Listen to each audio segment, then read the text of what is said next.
one of the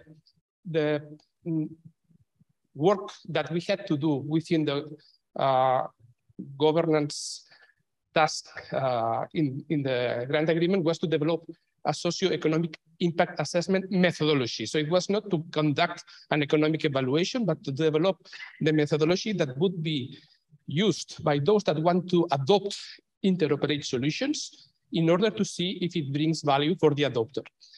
Of course, who are the adopters? And we have seen this in the stakeholders cover, but mainly we are thinking in health authorities that are considering the incorporation of interoperate solutions, or a private company that is a healthcare provider, that a hospital that wants to consider also incorporating interoperate, or a technology company that can incorporate interoperate protocols into their value proposition.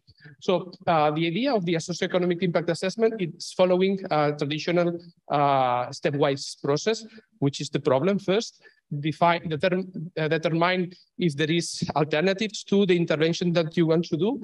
And once you have defined the service that you are going to put in place, in this case, it's interoperate, it's not a specific intervention, it's an input infrastructure, which is data. You have to see which are the benefits of implementing the protocol in this case, and which are the costs. And if you are able to quantify both sides, benefits and costs, you will get a net value of this investment. And if it is positive, you will be pro adopting the solution. If it's negative, you will discard it. So this is the step 6. And you have to do this considering different stakeholders. In our case, it's a wide range of stakeholders. And we wanted to have not only an economic perspective of the evaluation, but also a societal perspective. And we will see how we have done so. Finally, there are 2 steps. That is, you can challenge the hypothesis of the adoption, and you do this conducting a sensitivity analysis. And finally, you assess the outcome and you make the decision. So the idea was to develop a methodology that would help decision makers to decide whether adopting interoperate makes economic and social value or not. Seems you might start to be tyrant. Okay. Hope it will be better now. So if we move to the next one, yeah. I won't get into here, but Malte and his team went through all the economic evaluation methodologies that are existing and compare the benefits of each of them in relation to interoperate. Out of them, the one that was more appropriate and suggested was the cost-benefit analysis. It's an economic evaluation methodology that quantifies both benefits and cost in monetary units. So it's challenging because you are going to quantify in euros how much you will win if you incorporate interoperate. And you are quantify this for societal impacts, like for instance, the convenience for a patient of having the data in their handheld device, or the time saved by the healthcare professional because the information is flowing. So these are sort of benefits that in this methodology have to be quantified. To give this additional vision is not only the economic perspective, but the societal perspective. And that's why the suggested methodology is a new variant of the cost-benefit analysis called societal cost-benefit analysis.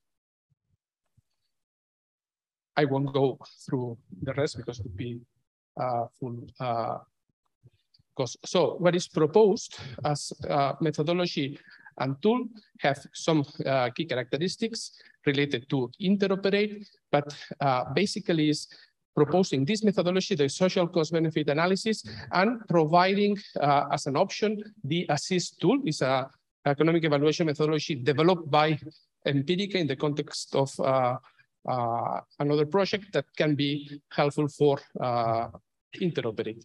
We go to the next one. Yeah, coming.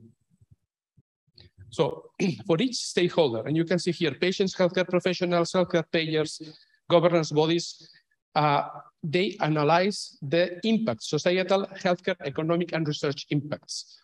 For each impact, it was described, there were 41 impacts described, the definition of each of the indicators. Just let's take this as an example. We see that this is referring to patients.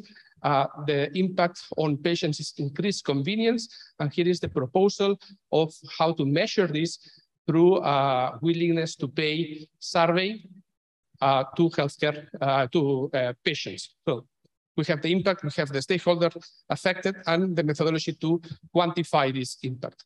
We go to next. What is prescribed here is a selection of these 41, 13 in total, that are those that are mostly related to interoperate and can simplify the process of running the methodology. Next one.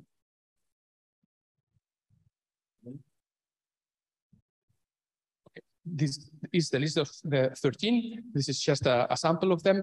And you can see, for instance, the first one that we were mentioning, patients increase convenience through offline availability of health data on smart mobile devices and the system to measure this, the willingness to pay. Next one. So we have the short list of all the impacts and the indicators used. The prescription was a decision-making guidance, and it's based on 4 steps. First, clarifying questions of the context where interoperate is going to be implemented. Then determine these meaningful impacts and its variables out of this list of 13. Do the mathematics in terms of quantifying both benefits and cost, and having finally the result that will inform the decision to fund or discard interoperate. And I think this is the last one, if I'm not wrong.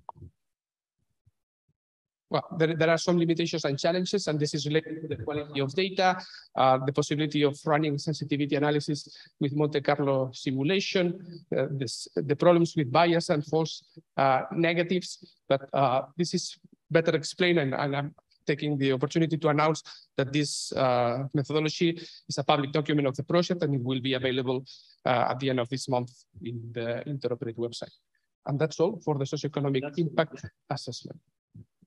So if we can move now to the governance model, and briefly, I will summarize what has been presented actually by Sotiris. The idea is how interoperate will continue in the future. The first step is what Sotiris mentioned, an agreement between partners to move forward interoperate project.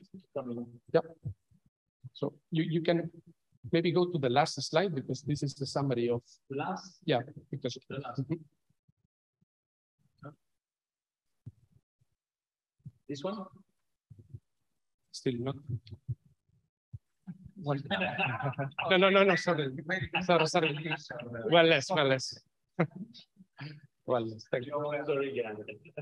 This one. Yeah. Here is the summary of what we are planning in terms of the governance. We have explored different modalities for interoperate, more centralized, top-down, less centralized, decentralized, development of a community of open source developers. And what we see over time, and the first step that we are planning to do, is to divide the timeline in the future in 3 moments. One is now, the project is coming to an end, it's finishing at the end of this month. Then we foresee a transitional phase, and we are estimating like 2 years transitional phase. We have to see also the developments from the legal perspective of the European health space adoptions, and which will be the provisions related to citizen mediated health space adoption, health data sharing, and then the long-term view of the project 2024 onwards.